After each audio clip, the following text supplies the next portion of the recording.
She'd be like, Hannah. Oh! Hey! Okay. So, there's like 2 parts to this Bible study. We're gonna focus on a narrative text and then relate it to a psalm. But it's gonna be focused on women and kind of from a feminist point of view. So that's why I got a lot of women here.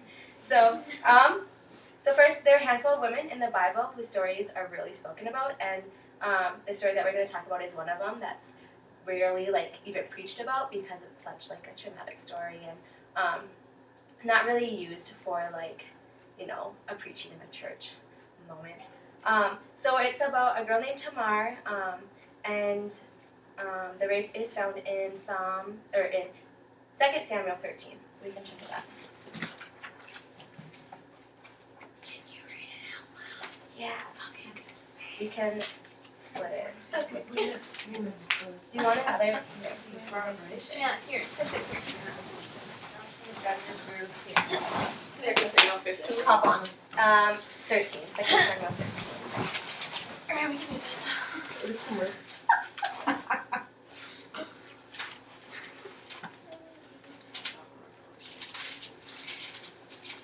Oh, there it is. 13 what? 13, just Oh. 13. It's the whole 13, 1 through 22.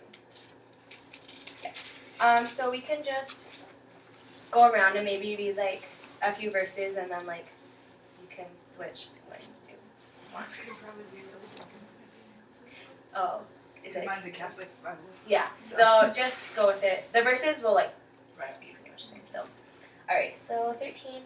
Some time passed, David's son Absalom had a beautiful sister whose name was Tamar, and David's son Amnon fell in love with her. Amnon was so tormented that he made himself ill because of his sister Tamar, for she was a virgin and it seemed impossible for Amnon to do anything to her.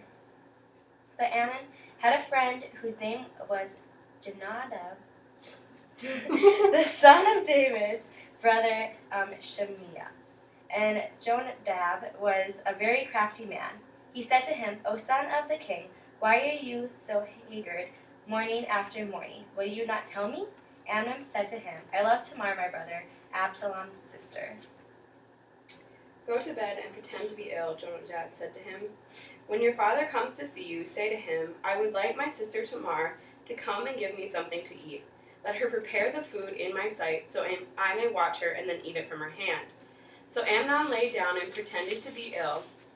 When the king came to see him, Amnon said to him, I would like my sister Tamar to come and make some special bread in my sight, so I may eat from her hand.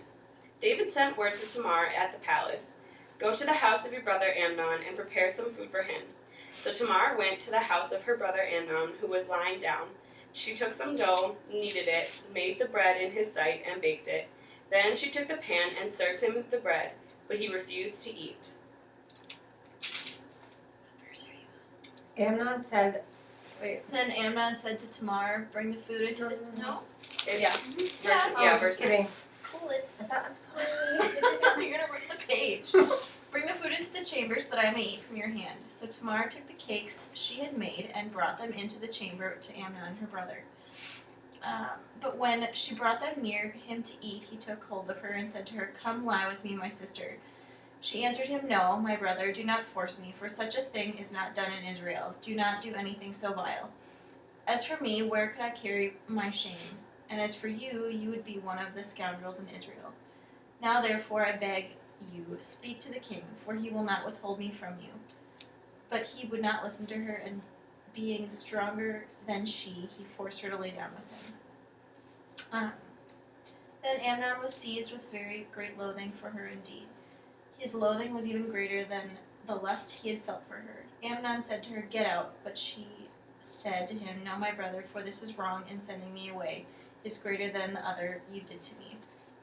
It's right here. Not good at reading if I'm not holding it.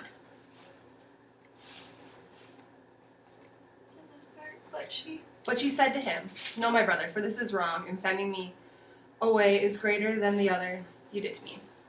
But he would not listen to her. He called the young man who served him and said, Put this woman out of my presence, and bolt the door after her. Now, she was wearing a long robe with sleeves, for this is how the virgin daughters of the king were clothed in earlier times. So his servant put her out and bolted the door after her. But Tamar put ashes on her head and tore the long robe that she was wearing. She put her hand on her head and went away, crying aloud as she went. Her brother Absalom said to her, "Has Amnon your brother been with you? Be quiet for now, my sister. He's your brother. Do not take this to heart." So Tamar remained, a desolate woman, in her brother's Absalom's house. When King David heard of all these things, he became very angry.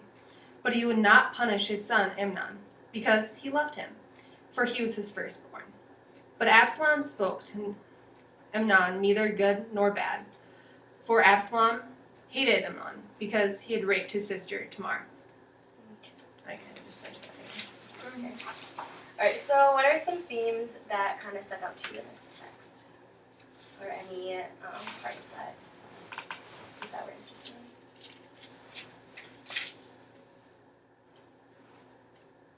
I always find it interesting in the story when Tamar, after she's raped, then doesn't want to leave because that would be the bigger disgrace than like being raped would be her brother turning him out, and like that's something that's obviously like not present in our culture today. So like hearing that is always like, oh, so you want to stay with him? No, I know where now Yeah. if someone's raped, like the first thing they want to do is run away and like take a shower and just like completely forget and put it totally behind them.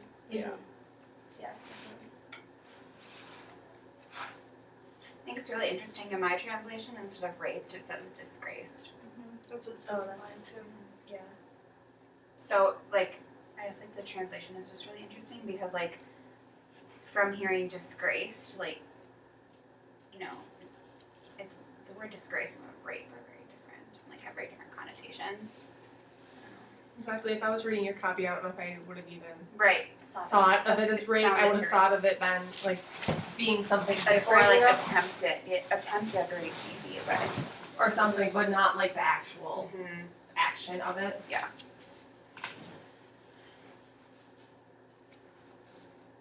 Alright, so who are some of the main characters and what are kind of things that stick out about each of them?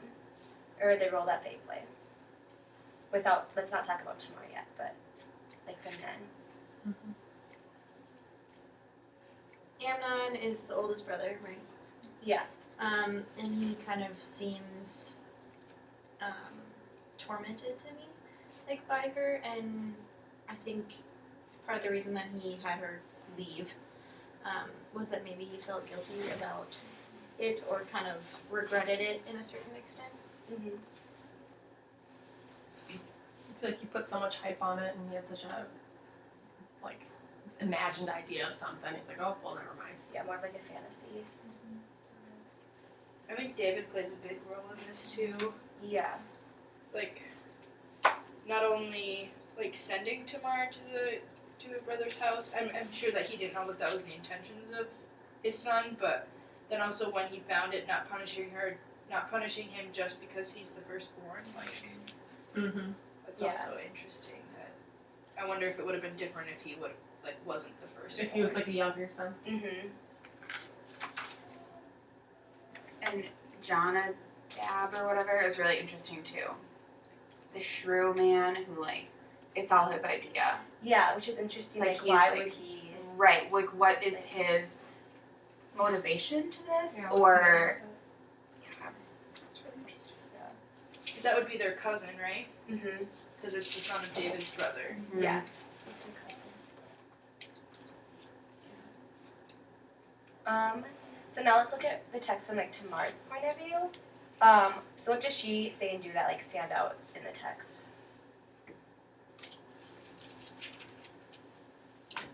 I think the part at the end, when she, like, puts her hands in her head and went away weeping, Mm-hmm.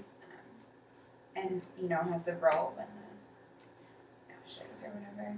Yeah, that was an interesting part to me because she was trying to make it clear to others that she was raped or dishonored in some way, and that's different from today's culture because I think a lot of times we try to hide Yeah. that, and she made it very visible to everyone that she was like a victim by putting ashes on her head and ripping her robe. Mm-hmm.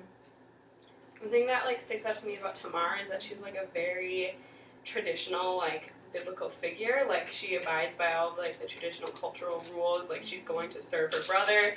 She listens when David sends her.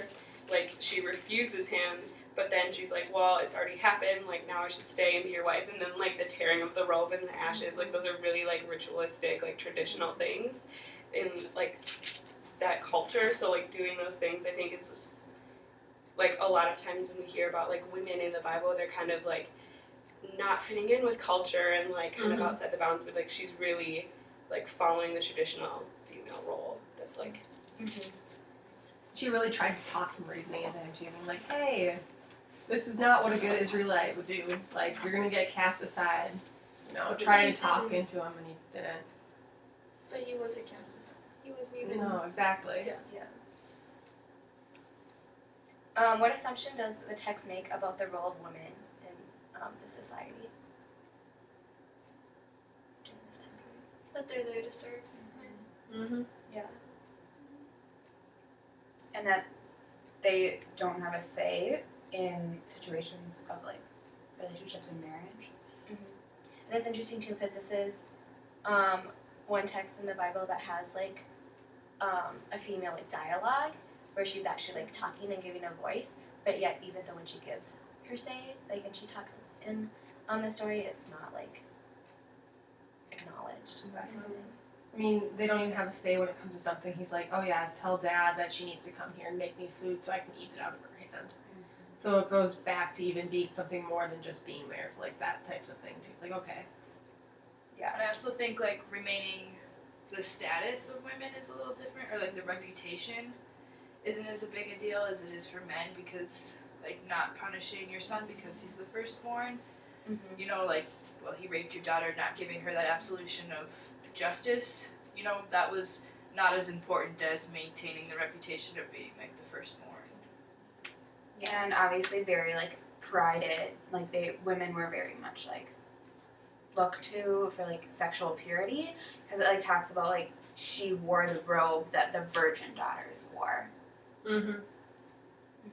Yeah, and when she was raped, she had that like label kind of removed. Like purity, yeah. So kind of right at the end, she ends up living at her brother Absalom's house for kind of, it seems like the rest of her life. Her character kind of just ends abruptly. So how would you describe Tamar's relationship with God before and after the rape? Like if you were in Tamar's position, like how do you think her relationship with God would have been before and after?